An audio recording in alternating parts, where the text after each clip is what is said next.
how important will the coalition be to the development of the police forces over the next year, 2 years, 3 years? Is that coalition presence still necessary given the level of performance that we've seen with the National Police and the Iraqi Police?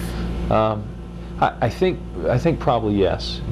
The reason is because, again, it goes back to what we said before about how monumental a challenge this is. The first thing we should keep in mind is that although the security and situation has improved markedly, and a part of that credit goes to a variety of other things, political progress, the capability of the Iraqi Security Forces improving, et cetera, et cetera.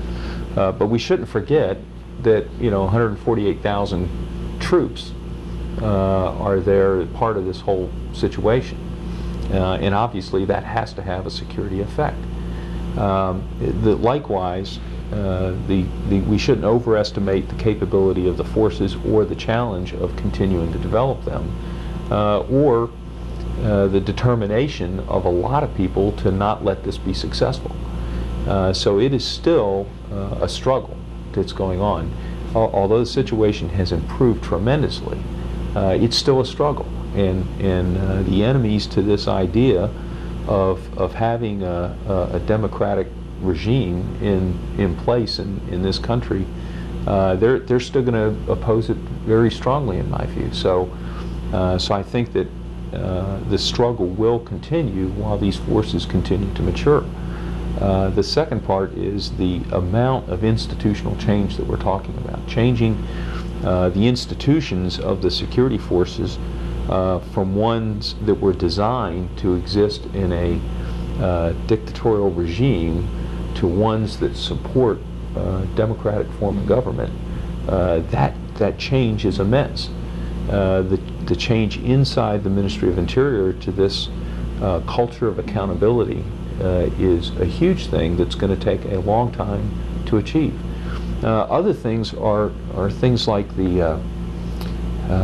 just something as simple as the automation of systems.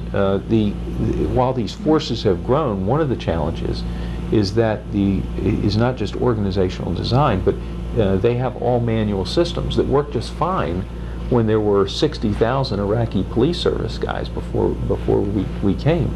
But when you have 270,000, these manual systems just don't work. And sometimes we think that something as simple as automation should be a matter of, well, look, we'll just give them computers and do some training and we'll be done with it. And we forget the fact that our own organizations, it took us a long time to automate.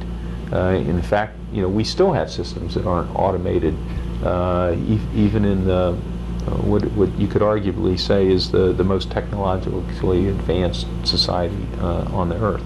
So all of these things are going to take some time, and because it's all new, it's very difficult for the Iraqis to do it on their own. They don't have any experience about what should police forces do in a democratic society. What should police forces do during an election? Are there limits on what political participation police forces ought to have? Or they just have no experience at it, so they're going to have to learn their way through this, and with some continued assistance, the likelihood of being successful increases. And left on their own, they might figure it out, but the odds and the amount of time that it will take are just different than if they have continued assistance, I think.